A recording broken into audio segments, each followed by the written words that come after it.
Our offertory reading is Different Yet United by Pat Uribe Lichty.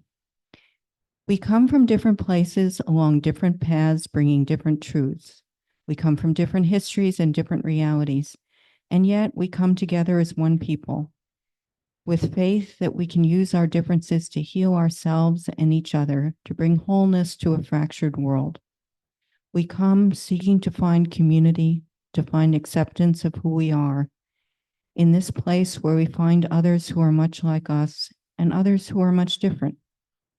May our lit chalice remind us that we are a people taught by different stories with many voices and always one people working for a world where love creates justice and justice gives birth to peace.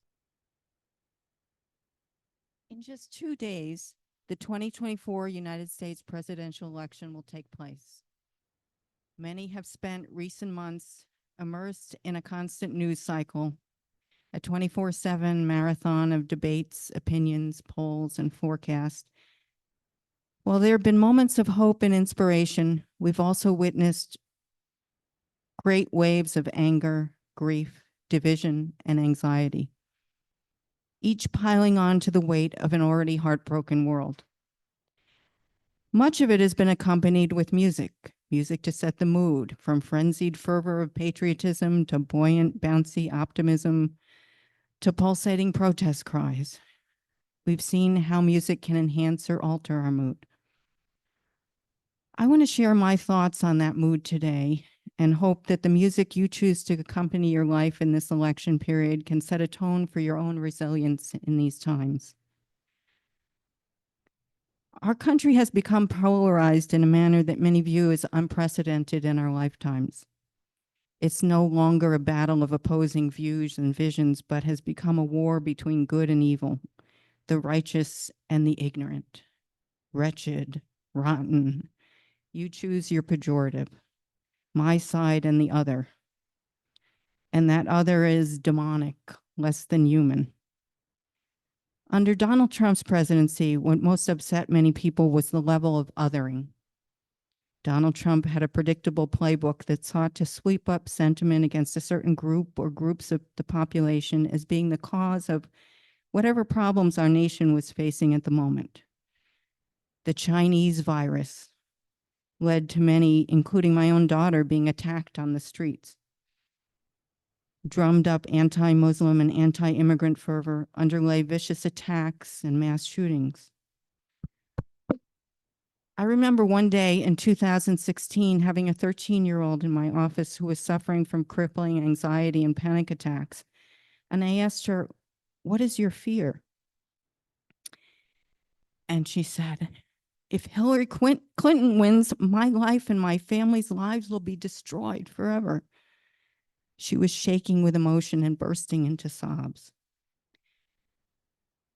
That fear has been palpable on both sides of the aisle. And we saw lives disrupted and destroyed in the years that came. I personally, and many of you did too, saw families separated by the Trump administration and his policies, and families separated by their differing views of the Trump administration's policies. Those were not easy times. And I witnessed more and more that the othering began to invade not just the perceptions of those whom the rhetoric of the day declared as animals, criminals, less than human, but the assignment of less than humanness began to become synonymous with those of opposing political opinions. No longer were opinions in regard to politicians and policies, but people aligned with camps that involved a mindset, when oftentimes viewing the other as a monolith camp of less thans. Those who objected to the othering had become others, stoking fears, distancing, and disassociating from contact with anyone that opposed their mentality. I saw just as many children and adults overwhelmed with fear and anxiety about the other on both sides. In these days of social media that uses algorithms to cater to what you want They already know what you want to see. They've already picked up on your views, interests, and taste. We can live more and more in our own silos, believing that most, or at least most who are normal, think like we do. Working with people on both sides of the aisle and having people on both sides of the aisle ask me, what do you think goes on in the minds of those people? What can they be thinking? And the question is one that's framed in a presumption that whatever is going on is so different and so foreign, it makes no sense. At times, I found myself just as repulsed and appalled by the othering on both sides. It feeds a narrative that can only result in greater division and antagonism. Whatever we agree or not, whatever side we are on, one cannot dismiss, what will it be, 100,000 million people or more that constitute the other side of the country as simply crazy, less than, inferior. Like it or not, we live in the same nation. And whatever the outcome of this election, unless we want to end up with even greater division and antagonism, our hope lies in the fact of our interconnectedness. Fear and othering come from a process of dehumanization. It's easy to discount, exclude, or even want to destroy and kill when someone is othered and viewed as less than human. The last 8 years have brought growing income inequality and awareness of injustice. Whatever the outcome of this election, will we collectively allow it to become the basis for even greater divisiveness and division? Or can we accept that level of division is itself a cause for concern that we must overcome, and that our path toward a better future lies in our interconnectedness? I'm not suggesting we deny any principles we hold on to. I'm suggesting we consider holding up and promoting our first principle, respect for the inherent dignity of each individual, and our seventh principle, respect for the interdependent web of all existence of which we are a part, as key to our future ability to uphold the fifth, the right of conscience and the use of the democratic process within our congregations and in the society at large.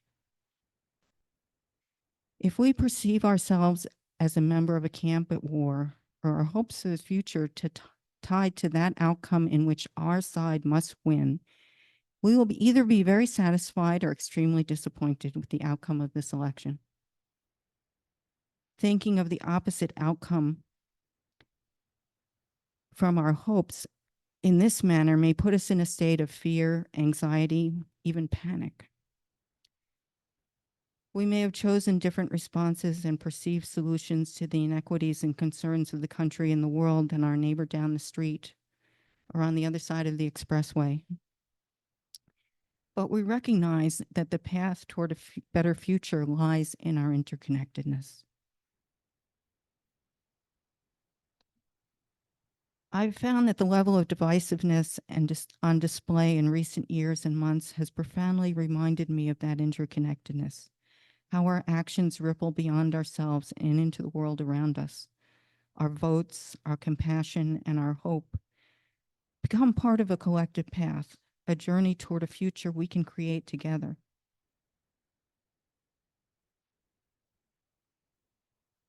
Rather than clinging to the type of hope that's based on a desire for only a certain outcome, without which we'll anticipate misery and misfortune, this election, I'm trying to cultivate a different hope in me, a hope that is realistic and recognizes that whatever outcome will result in suffering and fear for many. So I'll be ready to accept and hope to build on my capacity to transform that suffering. That from that space of uncertainty, without clinging to any ultimate outcome as essential to my own well-being, I have the ability to act. The consequences of this election may feel paralyzing, but everything is always changing. Everything has a cause and effect, which means that every development will result in new response and new resistance. What we do or say, no matter how big or small, can make a difference. It can be easy to be overwhelmed by all the problems of the world on top of whatever problems we're dealing with within our personal lives. At the same time, we know that disappointment can be a great instigator. Think about the Women's March, for example, at the heels of the 2016 election. From it, positive seeds of change emerged and backlash. Think Roe v. Wade. When you get news of something disturbing, like the genocide in Gaza and the daily deaths of children, what is your immediate response? You could pretend nothing's happening, doesn't have to do with you, but because you're human, like it or not, and I know this because you're here, you cannot help but care about such things. We need to appreciate that caring as a gift. And what about when you feel when the intensity of the world is just too much? When you're caught between freaking out and shutting down? That's the moment we need to step back and take some perspective. When you feel your mind and heart filled to the point of claustrophobia with thoughts of disaster, fear, and despair, it's good to bring to mind the many counterexamples of human kindness and sanity, which are so easily overlooked. If you think about it, the degree in which our world is stitched together with loving kindness is extraordinary. To a surprising extent, accomplishing the simplest daily tasks requires that most people we encounter must be relatively decent, even kind. This network of decency is so close at hand, so mundane and ordinary, that many times it's invisible to us. Even in the midst of the most dire conditions in Gaza, for example, there are countless examples of people who still manage to love, share, help one another, smile, and laugh. So as this election draws near and the campaigning and canvassing ends and the decisions come outside of my control, I stand ready to embrace what I can and what I can do, whatever the outcome. I may make some mistakes along the way and I may come into tension with those who disagree with me, but I trust that my compassion will bend my actions toward the arc of justice. I believe it's possible to walk a path between the extremes of pessimism and optimism in a world that is not all good versus bad, but that is interdependent and dynamic, in which we can encourage the flow of compassion at whatever outcome or change.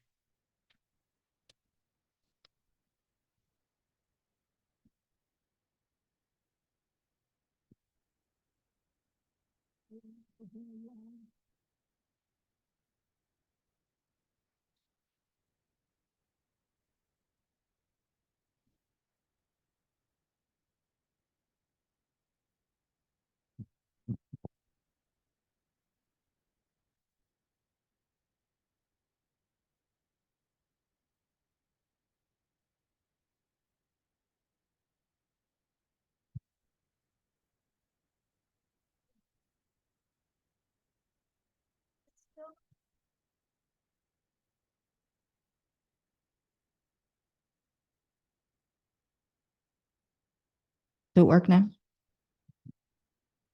Does it work now? So Mary was the good cop on this. She did a really, really wonderful job. I'm the bad cop. I want to tell you that everything in this, what I'm going to say is represents only me, not the church, nobody else, just me. So I was going to tell you guys, like other types of musical advertising, I think. Okay, remember that one?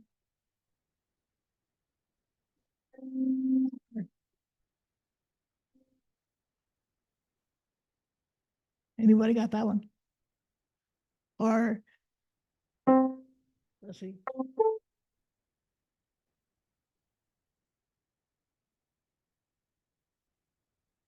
Apparently, we got all those. music and political advertising is meant to both make you remember the candidate and hopefully make you think favorably of them at the same time. I have the best and worst example of this all rolled into one. There was this guy named Eugene Locke who ran for governor of Texas in 1968. I was 10 years old. I was growing up in Texas. When I was thinking about the service, I couldn't remember who Eugene Locke was, but I could remember the incessant theme song, which played on radio and TV about every 5 minutes. So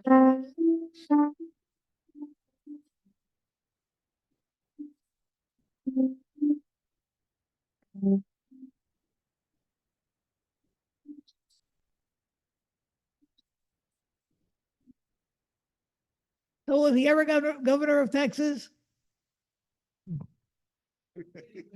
No, he didn't. He didn't even make it out of the Democratic primaries.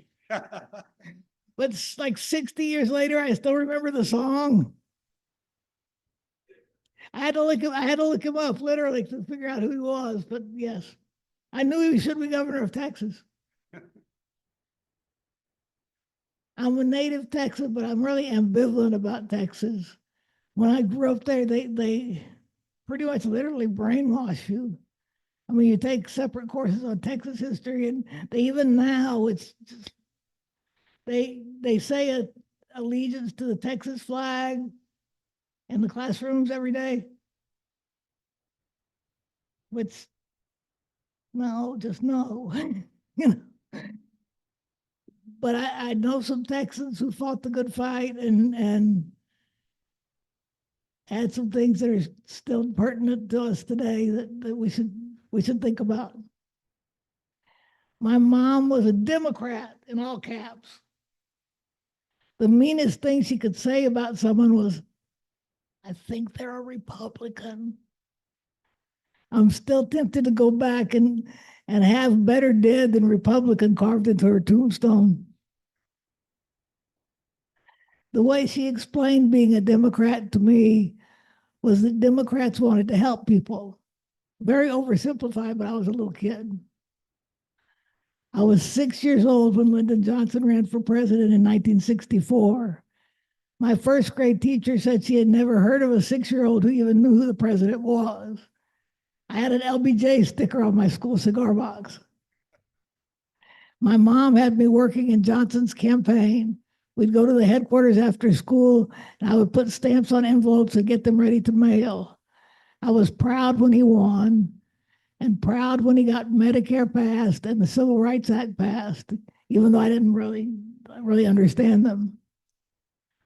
I also remember back in that time, my mom being really happy when the poll tax was repealed.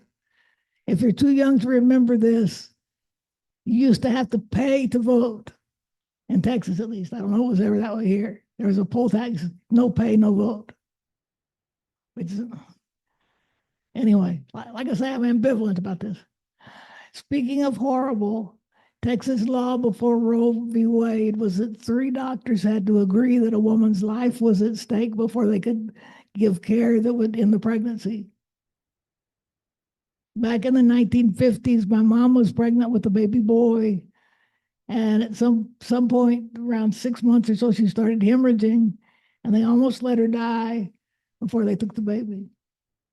So she always, when anything pro-life or pro-choice came up, she was always very pro-choice. She's like, no, you don't want people to go through that. It's the same thing that people are going through today. Something else I remember as a kid.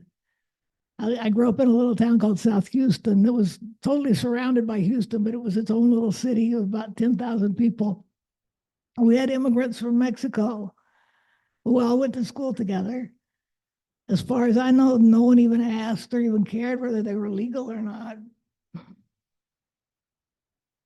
But there was no ESL, there were no ESL programs at that time. So the kids would tend to get left way back in school because they didn't come speaking English. So my mom and some of the ladies from her church got together and created a Head Start type preschool for the Spanish speaking kids that was so successful that they were able to run morning and afternoon programs both, and it lasted for about a decade before other bigger programs came and took it over. I mean, nobody was screaming, "You're illegal," "You're," was just, "Oh, you're Maria, you're." I remember one of the kids that was in my first grade class got left back, and it just killed my soul because she was my friend, she was a perfectly smart person, but there you go. So in 1981, Reagan came into office and I left for New York City. Coincidence, but a fortunate one. As it turned out, conservatives who believed that everyone should be able to take care of themselves or die trying gradually took over Texas. There were a few bright spots, though. Ann Richards was governor of Texas from 1991 to 1995. She was a former teacher, a recovering alcoholic, and, rhetorically speaking, a straight shooter. Her quick wit was connected straight to her sharp tongue. Add her leisurely Texas delivery, and nobody could skewer bad guys like Ann.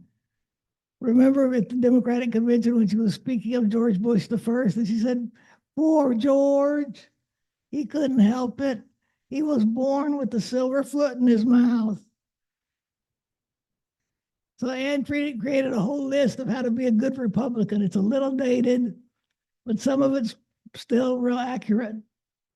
So to be a good Republican, you have to believe those privileged from birth achieved success all on their own.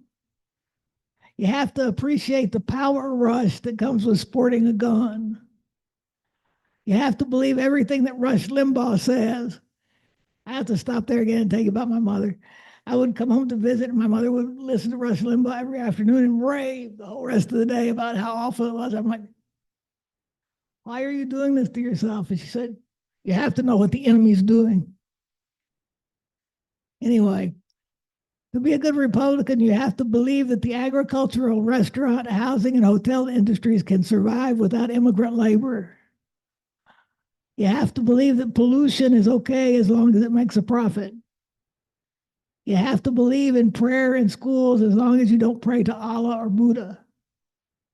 You have to be against government interference in business until your oil company, corporation, or savings and loan is about to go broke and you beg for a government bailout. You love Jesus and Jesus loves you. And by the way, Jesus shares your hatred for AIDS victims, homosexuals, and President Clinton. Well, Ann was defeated for governor in 1995 by Rick Perry and sadly passed away from esophageal cancer in 2006. She left one last gem for us to think on. If you aren't at the table, you're on the menu. My other favorite Texan is Molly Ivins. She was a journalist, not a politician.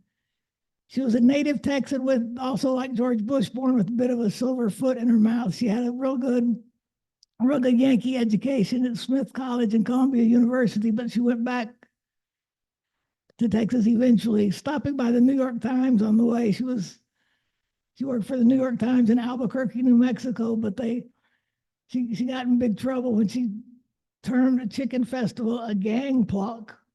That was the end of her for the New York Times. But she came back to Texas, where she worked for several different newspapers and became a syndicated columnist and author of 8 books. And guess what? I didn't run out. Just a little bit more. On guns, Molly said, "I'm not anti-gun, I'm pro-knife. Consider the merits of the knife.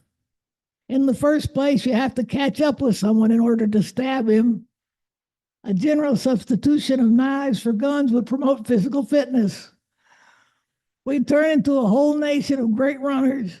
Plus, knives don't ricochet, and people don't get killed cleaning their knives." Sadly, we lost Molly to breast cancer in late January of 2007. In her final column on January 12th, 2007, she wrote, "We are the people that run this country. We are the deciders. And every single day Every single one of us needs to step outside and take some action to stop this war in Iraq at that time. Raise hell. Think of something to make think of something to make the ridiculous look ridiculous. We need people in the streets banging pots and pans and demanding stop it now. So keep fighting for freedom and justice, beloveds. But don't you forget to have fun doing it. Lord, let your laughter ring forth. Be outrageous, ridicule the fraidy cats. Rejoice in all the oddities that freedom can produce. And when you get through kicking ass and celebrating the sheer joy of a good fight, be sure and tell those who come after how much fun it was.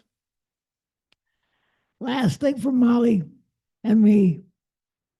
The good news is that nothing will cheer you up more about this country than getting out and talking to the people in it. I was ready to play a dirge on my violin for all the victims getting screwed.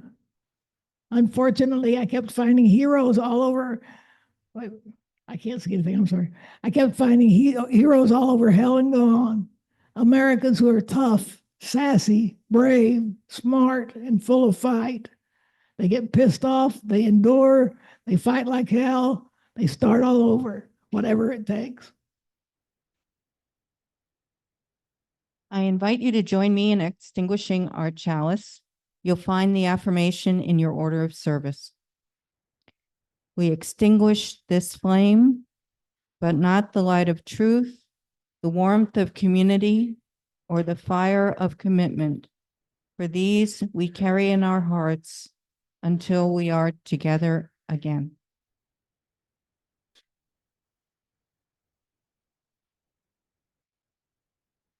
Our closing words are from Howard Zinn.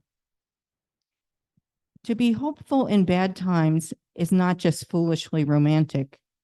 It is based on the fact that human history is a history not only of cruelty, but also of compassion, sacrifice, courage, kindness.